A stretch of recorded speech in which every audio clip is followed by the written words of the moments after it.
partir de agora vocês estão sendo gravados, tá? Assim como eu.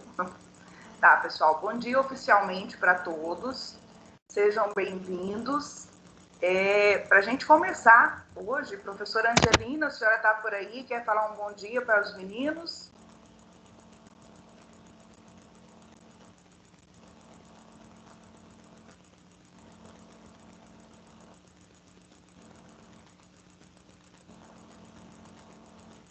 Bom, pessoal, ela deve ter entrado e não está por perto. Tá, futuramente, se ela quiser falar alguma coisa com vocês, ela entra por aí. Pessoal, antes da gente começar, deixa eu só fazer uma fala com vocês. Ontem eu estava dando uma olhadinha em alguns vídeos que já chegaram para mim e eu preciso lembrar vocês de um detalhe, pessoal. O aluno em questão, já falei com ele já se explicou, vocês estão gravando os vídeos sem uniforme, tá? Cuidado com isso. Vocês precisam, quando for fazer esses vídeos, fazer eles com uniforme, medida do possível, tá? Algumas alunas já falaram comigo, professora, eu estou em tal lugar, estou sem uniforme, posso colocar só minha voz. Quando for o caso, tá? Desde que justificado, você pode colocar só a sua voz e os colegas que estão na cidade ou que estão com uniforme, grava com o uniforme e aparecendo, tá? Mas, por gentileza, se você estiver sem uniforme, não grave o vídeo, tá?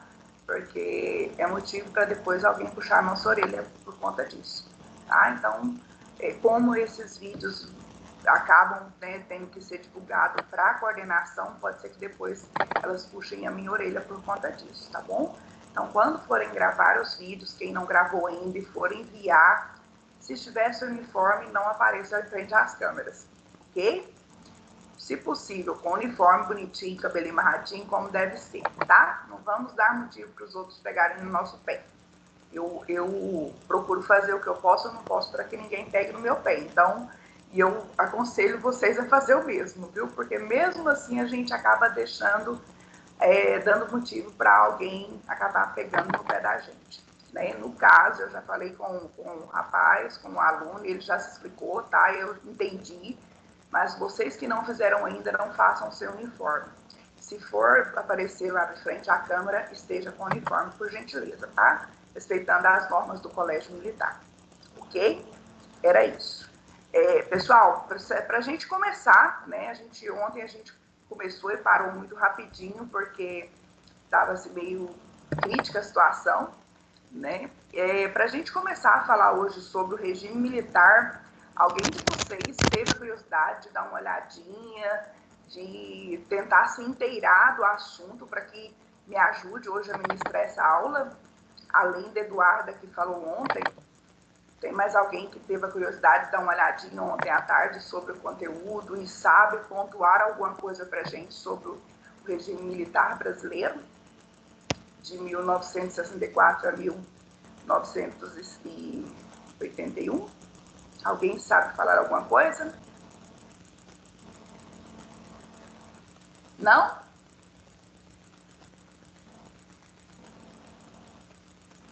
Enio, viu alguma coisa a respeito?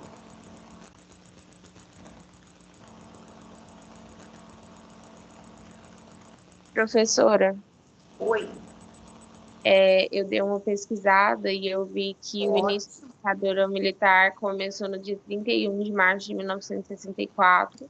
com tanques e exércitos que tinham sido enviados para o Rio de Janeiro, onde estava o presidente. E três Sim. dias depois, o João Goulart pediu o exílio do Uruguai e uma junta militar para assumir o Brasil, para assumir o poder do Brasil. Sim. E Mas no pode continuar, desculpa te interromper. E lá para o dia 15 de abril, um general tomou posse, tornando o primeiro de 5 militares a governar o país durante o período. Eu anotei Ótimo, isso. ótimo, Lara. Obrigada pela participação. Mais alguém quer falar alguma coisa? Não? Tá. Ok, pessoal. Então, só para a gente retomar o que a gente começou a falar ontem, né? Obrigado pela participação, viu, Lara? Bem pertinente a sua fala, assim como a do Eduardo de ontem. Para a gente só dar uma retomada e a gente começar novamente, como ontem a gente explicou para vocês, o regime militar ele vai ser implantado, né? Ele não é um regime só militar, não foi só os militares que tomaram o poder, né? É um golpe de civil e militar que vai acontecer em 1964, né? Os militares vão ter o apoio aí o partido UDN, né? O partido do Carlos Lacerda, aquele bendito que acabou fazendo com que o Getúlio Vargas se suicidasse, né, com tanta perseguição, com tanto problema que ele causou para o Getúlio Vargas. Então, o golpe militar de 1964, ele não é um golpe militar só feito pelos militares, tá? Teve participação dos civis também, tá? Do partido UDN. Tá? Outra questão que a gente precisa saber. Quando a gente vai estudar sobre o regime militar, para facilitar o estudo, né, porque é um período aí, afinal de contas, de 21 anos, então é muito tempo para que a gente estude, a gente estuda ele pelos presidentes, tá? Quando a gente começa a estudar quando a gente vai falar sobre o regime militar, para facilitar o entendimento, a gente estuda pelos presidentes. E como a gente vai estudar pelos presidentes, a gente precisa dividir esses presidentes em duas linhas, tá? Na verdade, os 5 presidentes que estiveram no poder, eles são divididos em duas linhas, tá? A linha de Soborne, tá? Soborne, não sei se vocês sabem, mas é uma universidade da França, né? Paris. E a outra linha é a linha dura, tá? Ah, professora, mas por que divide esses militares nessas duas linhas? Porque tem alguns presidentes, né, que são considerados como presidente dessa linha de Soborne ou carteristas, tá? Porque são presidentes que são militares, eles vão ter características de ditadores, mas são mais intelectualizados, tá? Eles pensam de forma diferente. E já tem outros militares, né, 2 desses presidentes, 2 mais severos, né, que são da linha dura, tá? Então, os 5 presidentes que estiveram no poder durante a ditadura militar são divididos nessas duas linhas, tá? A linha de Soborne ou os castelistas, que são militares que vão ser menos ditadores, não que eles não vão ter práticas ditatoriais, e 2 deles que são mais rígidos, né, que vão estar mais presentes nos momentos mais ferrenhos da ditadura militar. Tá? Então, entendido até aqui? Então, nós vamos ter 5 presidentes no poder, nós vamos estudar cada um deles. Oi?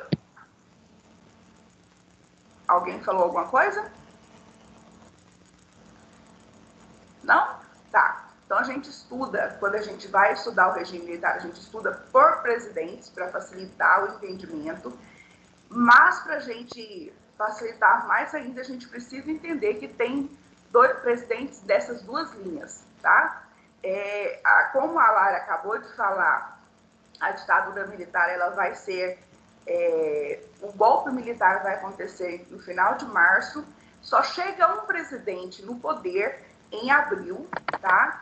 E vai começar a administrar a partir de 1964 e vai até 67, tá? Que é o Alencar Castelo Branco, tá? O Alencar Castelo Branco é o primeiro presidente militar, tá? Que está no poder, e ele é da linha de Soborne, tá? Não que ele não vai ser o ditador, não vai ter algumas atitudes ditatoriais, tá? Mas ele é dessa linha mais tranquila, tá? Inclusive, ele, quando foi assumir o poder, ele acreditava que ele iria só organizar a casa para entregar para um presidente civil, né? Mas, quando chega ao poder e começa a se implantar tudo que acontece durante a ditadura, acaba perdendo essa vontade de entregar para os civis novamente, tá? Então, o primeiro desses presidentes é o Alencar Castelo Branco, e ele vai administrar de 1964 a 1967. Ele fica 3 anos no poder. O Alencar Castelo Branco, ele vai ser responsável por implantar 4 dos 10 atos institucionais, tá? Nós temos 10 atos institucionais. Ontem, na aula anterior, eu expliquei para vocês o que era. Os atos institucionais são emendas que eles faziam à Constituição, tá? Eram aquelas notinhas de rodapé que eles colocavam na Constituição para que eles pudessem administrar da forma que eles queriam, tá? Então, o Alencar Castelo Branco, ele vai ser responsável por 4 deles, tá? O AI1, o AI2, o AI3 e o AI4, certo? Na verdade, nós temos 10, mas quando a gente vai estudar, a gente estuda só sobre os 5, só sobre os 5 primeiros, tá? Por quê? Porque foram os mais importantes, os que fizeram grandes mudanças para os militares estarem no poder, tá? Então, a gente estuda sobre esses 5 primeiros atos institucionais. Tá, mas deixa eu compartilhar a tela com vocês e a gente vai falando e vai explicando. E vocês vão me ajudando também, porque vai na boca certa. Deixa eu ver se eu compartilho a tela aqui com vocês. Na hora que aparecer, me falem, por gentileza. Apareceu. Apareceu? Tá, pessoal. Esse texto que está no slide aí é do Herbert de Souza, o Betinho. O Betinho é um dos grandes críticos, né, do regime militar, né? Ele faz muitas críticas ao regime militar. Ele sofreu muito com o regime militar. É um dos nossos intelectuais que acabam sendo exilados do Brasil durante o regime militar, tá?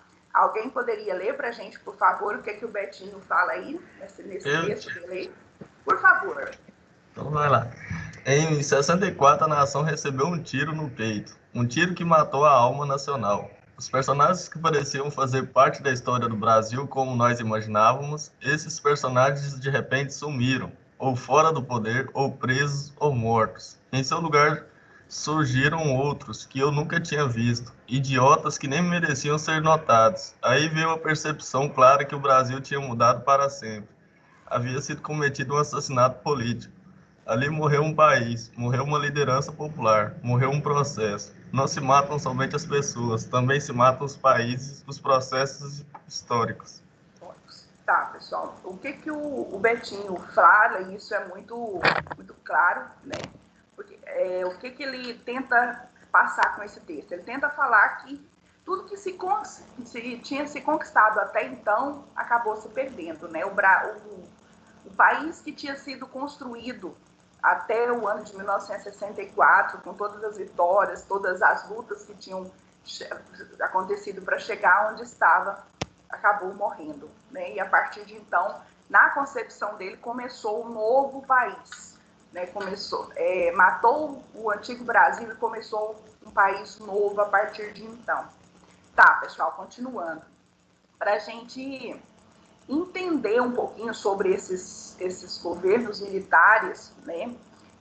Eu vou citar um exemplo, porque geralmente quando a gente vai falar sobre o governo militar, tem pessoas que simpatizam, né? Que falam assim, não, mas teve repressão, teve torturas, né? Cerceou muitos direitos democráticos, né, da democracia brasileira, mas, para outro lado, economicamente ele foi muito bom, né? Isso eu ouço com muita frequência, inclusive ouço do meu pai, que viveu um certo tempo durante esse governo militar. Ele fala que para as pessoas que viviam no campo, ele foi muito bom, né? Então, aí fala exatamente sobre isso. Ele foi um governo autoritário, foi um governo repressor, né? A gente sabe que até hoje tem pessoas que não sabem se morreu, o que aconteceu, que simplesmente desapareceram, sem contar as inúmeras torturas, né? sem contar o quanto sofreram alguns brasileiros, né? Mas, ao mesmo tempo, eles tentaram, de alguma forma, modernizar, organizar a economia brasileira. Tá? Vão conseguir? Vai ter alguns momentos, por exemplo, lá no governo do Emílio Garrastazu, ele consegue sim, tá? Fazer um milagre econômico no Brasil, fazer com que a economia do Brasil comece a se organizar, né? O Brasil comece a crescer economicamente. Mas, infelizmente, esses milagres econômicos, esses benefícios, não chegaram até as classes inferiores. Elas chegaram no máximo na classe média. Tá? Houve uma aceleração da economia, houve um aumento economicamente, sim, mas ao mesmo tempo houve o contraimento de mais dívidas, né, dívidas com o Fundo Monetário Internacional, com países, né, de fora, aquela dívida que já havia começou a ser contraída lá pelo Juscelino Kubitschek no plano de metas, só vai aumentar durante o governo dos militares. Então tem todo esse contexto que prova que eles tiveram momentos difíceis, foram triste a gente lembrar desse momento. Eles tentaram, de alguma forma, organizar a economia brasileira, mas, como a gente já sabe, essa organização, esses benefícios não chegam nas classes mais baixas. Tá? Os benefícios vão ficar para a classe média para cima, certo? Então, o texto está falando basicamente isso, nesse texto aí, autoritário e modernizador. Alguém lê para a gente, por favor? Eu leio. Por favor, quem vai ler? Nicole, terceiro A. Nicole, terceiro A. Ok, Nicole, pode falar, pode ler. Os governos militares, ao mesmo tempo que adotavam práticas autoritárias e representativas, investiam na modernização do Estado brasileiro, como um modelo econômico de aceleração modernizadora e autoritária do capitalismo do Brasil. Tinham como meta a criação de uma sociedade urbo-industrial baseada na racionalidade técnica. Os tecnocratas tinham mais importância do que os políticos. Os trabalhadores amargaram o arroxo salarial e o crescimento econômico acontecia sem distribuição de renda. De 1968 a 1973, a classe média teve o seu poder aquisitivo aumentado. Enquanto os trabalhadores amargavam um outro Brasil, em 1973 veio a crise mundial do petróleo e o endividamento do governo Geisel. Eu tô sem óculos, tudo embaçado. No governo Figueiredo, último governo militar, a recessão atingiu em cheio os assalariados. Ok. Tá, pessoal. Então, é o que eu acabei de falar para vocês, né? Eles vão priorizar, né? Vai ser prioridade para eles, não os políticos, né? Eles não têm, até porque a maioria dos políticos eram contra a ditadura militar, né? Quem estava no Senado, quem estava na Câmara dos Deputados, era contra a ditadura militar. Então, para os militares, o que era importante tinha mais valor, porque isso iria ajudar, como se diz, economicamente o país, seriam os tecnocratas, né? Ou seja, quem tinha capital para investir em tecnologia, para investir em modernizar o Brasil. Tá? Aqui a gente já pode começar a pensar nos Estados Unidos como um grande financiador desse movimento, como a gente viu na aula anterior, né? Aqui vai haver a abertura da entrada de capital estrangeiro, vai haver liberdade para fazer mais exportações, né? Então, tudo isso vai acontecer durante o governo dos militares, tentando, segundo eles, modernizar a nossa economia e melhorar, organizar a nossa economia. Mas isso, como eu acabei de falar, vai servir para uma classe mais elitizada. Os trabalhadores vão amargar o arroxo salarial. Por quê? Porque, como a gente vai ver assim que começar a falar sobre o Castelo Branco, a primeira coisa que eles vão fazer ao chegar ao poder é congelar os salários por 10 anos, né? Então, quem vai ficar mais penalizado? O pobre que precisa do salário mínimo. E isso vai ajudar quem? Os patrões, né? Então, a gente parece que é alguma coisa que a gente já está vivendo recentemente isso, né? Parece que a história realmente é cíclica, a gente acaba vivendo tudo novamente. Então, o arroxo salarial, o congelamento do salário, vai dar mais trabalho para quem? Vai beneficiar quem? Vai beneficiar o proprietário das indústrias, né? Os patrões. E, ao contrário, vai prejudicar mais ainda os trabalhadores, a classe pobre do Brasil. Como sempre, ela é a mais penalizada e a gente vê isso historicamente, né?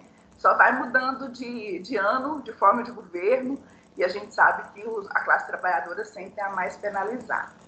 Vamos continuar, então. Tá. Aqui a gente começa, né? A gente, na verdade, isso aqui eu já falei tudo para vocês antes da gente começar, né?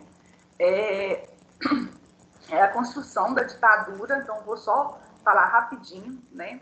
Como eles chegaram no poder, a gente já falou, eles vão se unir, né? Alguns civis, né? E chegar ao poder. Ontem eu falei para vocês que, embora eles se unissem à UDN, que era representante civil, né? Quem vai assumir o poder vai ser os militares e, claro, eles não estão com nenhuma disposição para entregar esse poder para um civil no momento, tá? Por quê? Porque, segundo eles iriam organizar a casa primeiro para depois entregar o poder novamente. O líder da UDN era o Carlos Lacerda, tá? Aquele Carlos Lacerda lá do Getúlio Vargas. E o Carlos Lacerda, inclusive, futuramente ele vai se tornar um opositor, né, do regime militar. Por quê? Porque quando ele apoiou os militares no poder, ele acreditou que os militares iriam só organizar a casa e iria passar o governo para os civis novamente.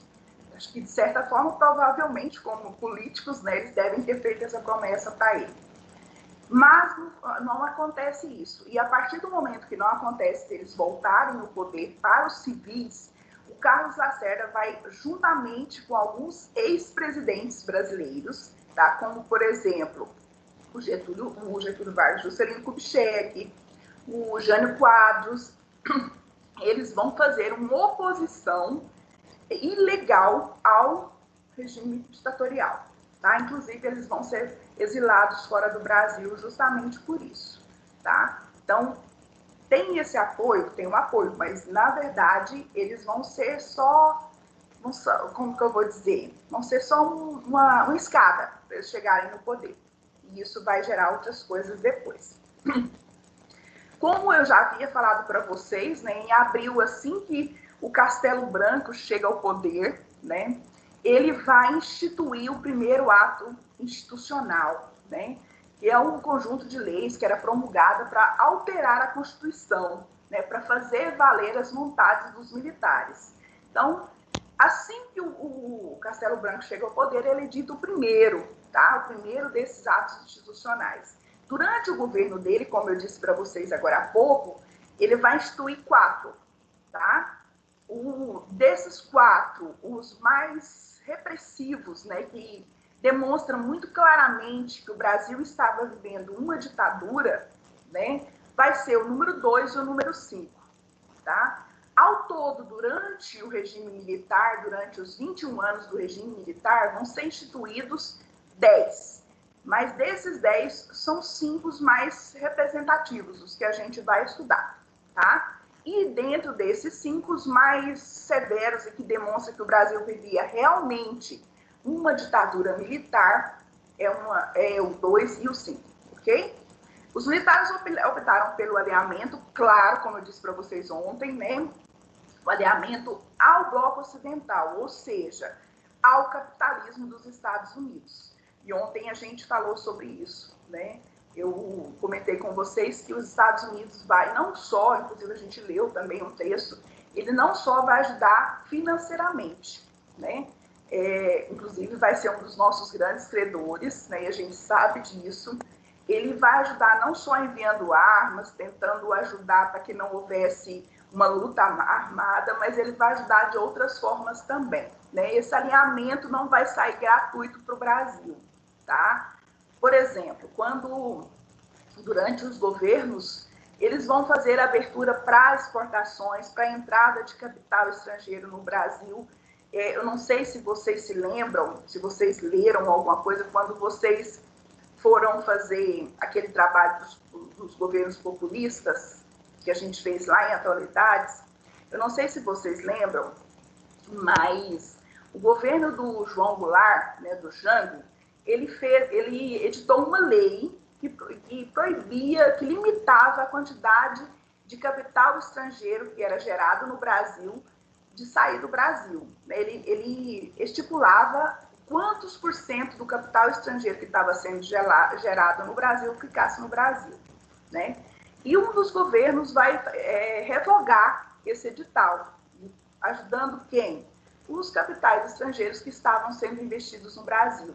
Então, o João Goulart limitava, né? Tá, você tem, vamos supor que eu tenho uma Nike aqui no Brasil, não é questão da época, né? E só podia sair 10% do capital que ela tinha ganhado no ano do Brasil, né? Segundo a lei promulgada pelo Jango, né? Os governos militares vão revogar essa lei, tá? Se quiser tirar todo o capital que você fez durante um ano aqui no Brasil, você pode tirar, tá? Isso vai ser prova que eles vão estar beneficiando quem? Quem que os militares vai estar, para quem que eles estão trabalhando? Qualquer semelhança com a nossa realidade atual não é verdade, tá?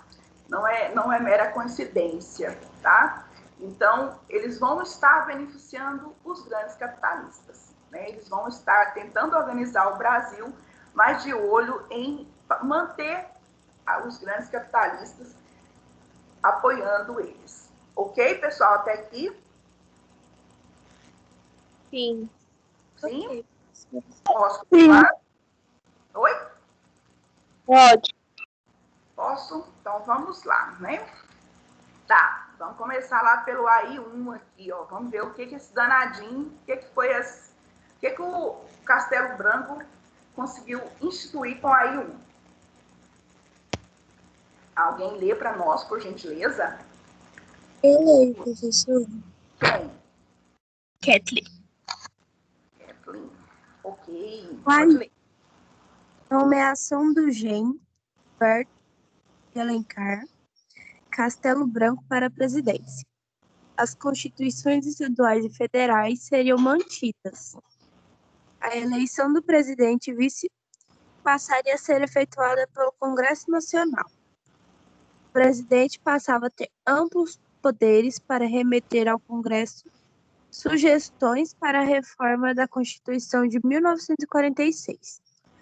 As investigações de crimes contra o Estado ou a ordem pública, política e social poderiam ser instauradas contra indivíduos ou coletivamente. Os comandantes, chefes das Forças Armadas que assinavam o AI1 poderiam caçar direitos políticos pelo prazo de 10 anos e anular mandatos legislativos. Tá, pessoal. Então, o que vai acontecer? Uma das primeiras, né, leis que eles vão promulgar. A partir de então, a partir do AI1, não haveria mais eleição para presidente, eleição direta para presidente, tá? Então, a partir de então, os presidentes seriam eleitos pelo Senado, tá? O Senado Federal e a Câmara de Deputados, ok? Primeira lei criada por eles. Não existia mais eleições diretas para presidente. Já era, né, tentando se manter no poder, né? Porque por conta do que eles iriam fazendo, se houvesse uma eleição direta, eles acabariam perdendo o poder. Outra questão, por enquanto, as constituições estaduais e federais seriam mantidas, né? Ou seja, a Constituição de 1946, com alguns à parte, né, como eu disse para vocês, com a instituição dos atos institucionais, vai sofrendo algumas alterações para facilitar com que eles se mantenham no poder e mandem, né? Então, essa Constituição Federal ainda para os estados ainda vão ser mantidas, por enquanto, tá? Então, ainda se elege governadores, prefeitos, tá? Deputados e senadores, por enquanto, porque daqui a pouco, quando surgirem os outros atos constitucionais, vai tirar também algumas eleições desses representantes da democracia. Tá, o presidente podia, né, e fazia isso com muita frequência, por quê? Porque eles vão mostrar para o Senado, para o Congresso, que eles vão limitar o poder dos legislativos, né? Uma das principais características dos regimes ditatoriais, e vocês precisam lembrar disso porque acaba sendo muito cobrado, é que o poder executivo vai manter o poder mais concentrado, né? De certa forma, todos os regimes ditatoriais, sejam os totalitários ou não, né? Eles mantêm o poder concentrado na mão do executivo, tá? Aqui, por enquanto, eles vão deixar o Senado, a Câmara de Deputados, mas vai ter momentos que vão fechar essa Câmara de Deputados, vai fechar o Senado. Então, eles vão permitir, mas o presidente vai ter essa liberdade de impor. Ele fala assim, mandar sugestões, vocês viram que está entre aspas, porque na verdade não era sugestão, ele mandava a ordem para ser cumprida, né? A sugestão é só uma parte, na verdade não era nada disso.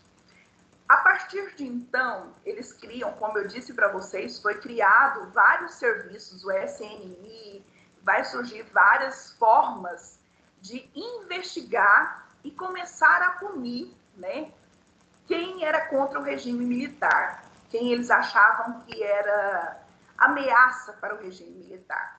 E vamos só lembrar de um detalhe. Lembra que eu disse para vocês que uma das desculpas, né, para eles darem esse golpe militar era conter o avanço do comunismo no Brasil, né? Aí está claro isso. Eles vão começar a perseguir os opositores. Existia o Partido Comunista no Brasil, o PCB? Existia, né? Mas ele nem tinha tanto poder assim, né? Futuramente ele vai começar a mostrar as garrinhas. Mas aqui ele não estava tão forte assim. Mas uma das principais leis criadas lá no AI-1 é que, a partir daquele momento, eles poderiam ser chamados para serem investigados, tá? Investigados tanto coletivamente, por grupo, ou individualmente, né? E outra questão, lembra que eu disse para vocês que eles vão tirar alguns poderes do Senado e da Câmara, né, do Congresso Nacional? A partir do AI-1, o presidente, quem estivesse no poder, seja o Alencar Castelo Branco, seja o Costa e Silva, seja o Garrastazu Azul, o Emílio Médici, ou o Ernesto Geisel, ou qualquer um deles, tinha o poder de caçar o direito político do político que ele quisesse por 10 anos. Por exemplo, como foi feito? Foi caçado o direito político de vários deputados e senadores que haviam sido eleitos pelo PCdoB, pelo Partido Comunista Brasileiro, tá? Então, fica a cargo do presidente, né, do comandante, que era o chefe das Forças Armadas, como eu disse ontem, sempre eram generais, sejam da Marinha, do Exército ou da Aeronáutica, eles chegaram ao poder, né, e eles tinham esse poder, esse direito. Se ele achasse que você era um deputado que pertencia ao PCdoB e você estava ameaçando o regime que ele estava implantando, ele mandava caçar seu direito político. Durante 10 anos, você não poderia exercer o seu poder. Com um detalhe, pessoal.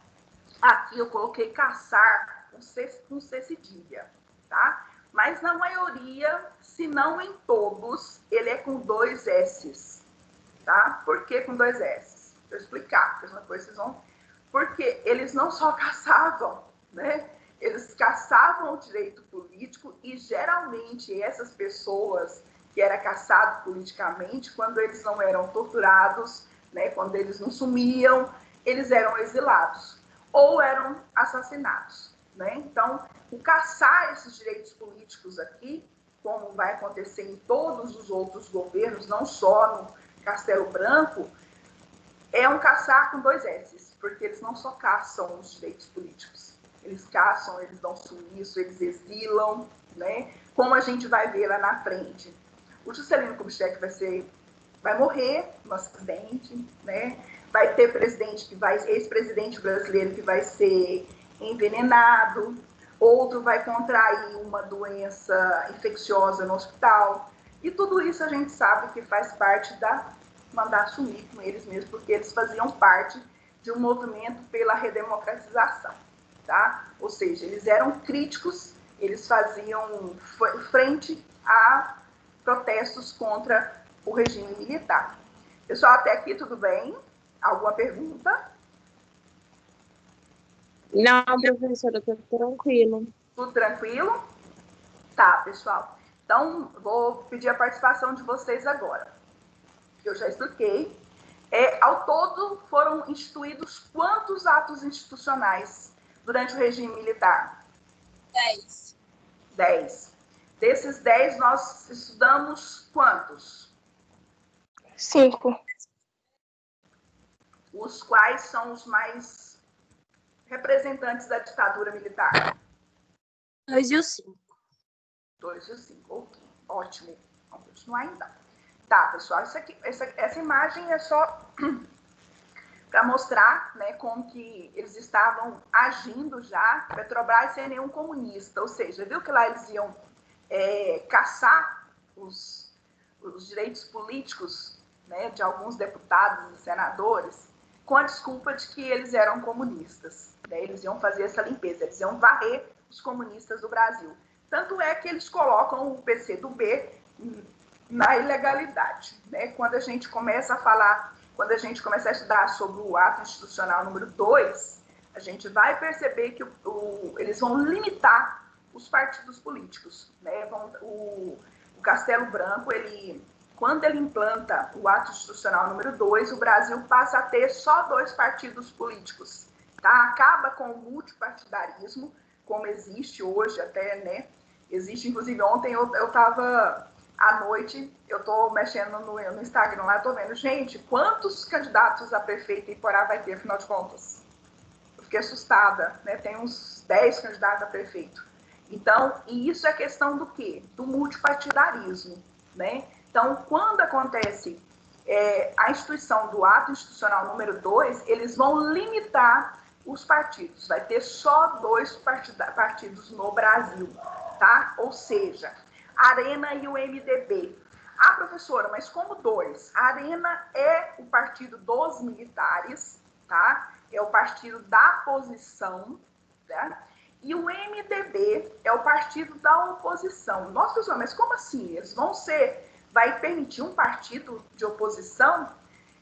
É um disfarce, gente, tá? Ou seja, eles tentavam maquiar que o Brasil estava vivendo uma ditadura, né? Então, eles deixam, sim, um partido de oposição, mas eles vão limitar o poder desse partido, tá? Eles vão deixar o MDB como partido de oposição, um partido de oposição legal, né?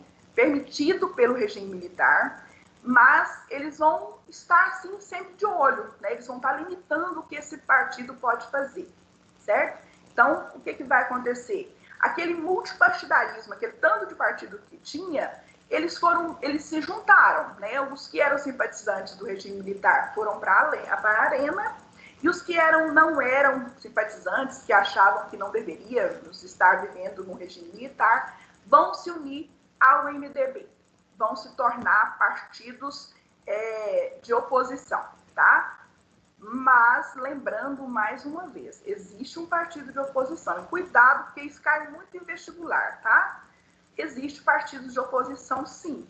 Mas era só uma forma de controlar, tá? Ok, existem 2 partidos, né? Então, eu permito que existe um partido de oposição, todos os outros partidos vão para esse partido. É fácil para os militares controlarem e manterem esses partidos de oposição em evidência, olhando o que eles estão fazendo e controlando o que eles estão fazendo, tá? Não é porque eles eram bonzinhos e permitia os partidos de oposição, não. A gente vai ver futuramente que vai surgir um partido ilegal, como eu acabei de dizer para vocês ali há pouco, né? Que vai ser formado pelo Carlos Lacerda, pelo Juscelino Kubitschek, o Jânio Quadros e vários outros, mas que eles vão acabar sendo descobertos, né? E vão ser exilados do país, e depois, quando eles voltam com a lei de anistia, eles voltam para o país e acabam sendo assassinados. Mas isso é lá para frente, vamos devagar para vocês não se perderem. Tá, pessoal, vamos ver se a gente consegue falar sobre o Castelo Branco e fica os outros. Não, não vai dar, porque o tempo está bem, falta só 3 minutinhos. Então, eu paro por aqui para que a gente comece a partir da próxima aula no Castelo Branco, ok? Para que a gente não... E se eu começar a falar sobre ele, a gente corta e na próxima aula a gente tem que começar de novo, ok? Vou voltar para a sala agora, colocar a frequência lá para vocês, e vocês podem fazer as perguntas que vocês acharem que precisam fazer sobre o que a gente viu até então, ok? Só vou salvar esse negócio aqui, que senão depois eu me perco. Deixa eu parar de compartilhar a tela.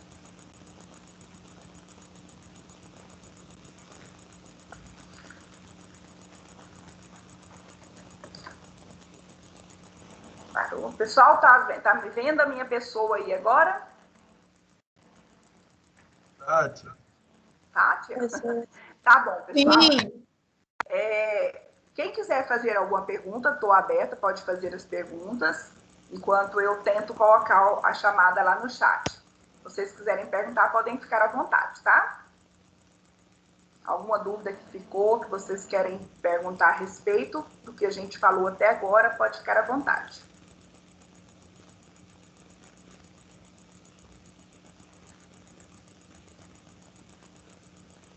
Não? Se vocês não perguntarem, eu vou perguntar. Então deixa eu perguntar. Diogo, espertinho. Não deu me livre. Vai lá, Diogo. O governo de Castelo Branco foi depois da ditadura, né?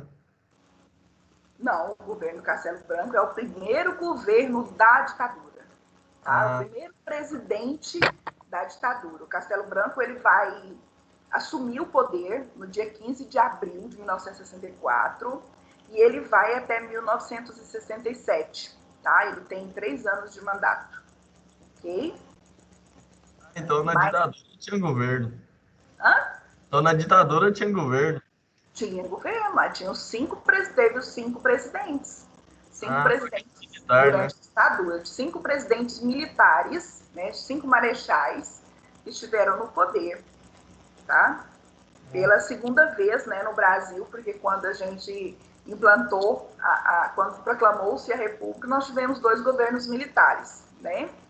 E depois, com o golpe de Estado, com o golpe de 1964, a gente vai ter mais 5 presidentes militares. O Castelo Branco, depois a gente tem o Costa e Silva, temos o Emílio Garrastazu Médici, temos o Ernesto Geisel, tá? E depois o João Figueiredo, que vai ser o último dos presidentes militares no Brasil.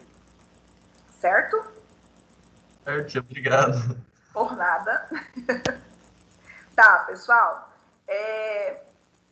Só pra gente... já deu tempo. Pode assinar a frequência e quem for assinando pode sair, tá ok? Obrigado a vocês pela presença e até semana que vem. Ok? Uma dúvida. Hã? Só uma pergunta, tia. Aqui é trabalho de fazer o vídeo. Nós sem ser uniforme, nós temos que fazer de novo? Você sem ser uniforme. E... Você já enviou ele? Já, acho que o Gomes enviou ela pra senhora. Ei, mas vocês, eu vou te contar, né? Pessoal, quem já fez, com exceção das meninas que eu vou ter que apresentar para vocês na próxima aula, quem já fez, deixa do jeito que tá. Mas quem não fez, por favor, bota o uniforme, tá? Aí, se precisar divulgar para alguém, eu divulgo os que tá de uniforme, tá bom? Mas quem não fez ainda, não faz seu uniforme, não, por favor, e amarra esses cabelinhos, moças bonitas. E os senhores põem alguma coisa nessa cabeça, porque eu sei que tá todo mundo cabeludo. Tá? Professora, eles não tinham avisado que era para ser uniforme, né? A gente viu na semana passada. Uhum. Não, gente, eu sei porque foi, acho que foi na minha aula que o subtenente entrou, não foi? Para falar? Foi, não foi? Então, a gente também não sabia, né? Queria ser cobrado isso, porque senão, se a gente soubesse, nós teríamos passado para vocês, tá? Então, quem já fez, deixa quieto, mas quem não fez ainda, coloca o uniforme na hora de fazer, por favor, tá? Oi. Todos os integrantes do grupo têm que enviar o vídeo no portfólio? Não, não precisa não, até porque vocês não vão conseguir enviar pelo portfólio, tá? Eu esqueci de comentar isso com vocês, gente. Lá não dá opção para enviar vídeos, tá? Vocês vão precisar enviar lá no meu e-mail de atualidades. Aquele e-mail que a gente usava para atualidades, manda lá para mim, por ele, tá? Depois Todas as atividades é para mandar pelo e-mail, professora? As atividades que vocês já fizeram com a professora Elisimar, quem já enviou, por favor, envia para mim novamente lá no e-mail de atualidades também, tá? E eu vou colocar uma ou duas questões lá no GR8 hoje sobre o regime militar que já vão para o portfólio, tá? Essas vocês já vão organizar e mandar para o portfólio, tá? Porque como eu pensei, queria dar para mandar o vídeo para o portfólio, eu estava tranquila, mas não vai dar, porque o vídeo não anexa vídeo, tá? Então, eu vou colocar, vão ser questões tranquilas, umas duas questões só para mandar lá para o portfólio, para a gente já ir adiantando, porque eu preciso colocar no mínimo 4 questões no portfólio, tá? 4 atividades no portfólio, como eu tenho 2 aulas com vocês, certo? Professora, então, no caso, as tarefas que a gente já mandou para eles e para te mandar também? Por favor, eu sei que vai dar trabalho, gente, mas deixa eu falar para vocês. Eu até expliquei ontem. Como né, ela estava na escola, ela perdeu o emprego, eu estou constrangida de pedir ela para me mandar essa lista, para ser sincera com vocês. Então, assim, eu sei que é difícil para vocês, mas, por favor, manda lá no meu e-mail, por gentileza, porque eu preciso valorar essa atividade que vocês já fizeram. Olha esse exame. Oi? Não vem, meu bem. Cortou a sua ligação, a sua fala, eu não entendi o que você disse. Professora, não era com a senhora, não. Ah, O microfone estava ligado. por isso que eu entendi, né? Porque não era comigo.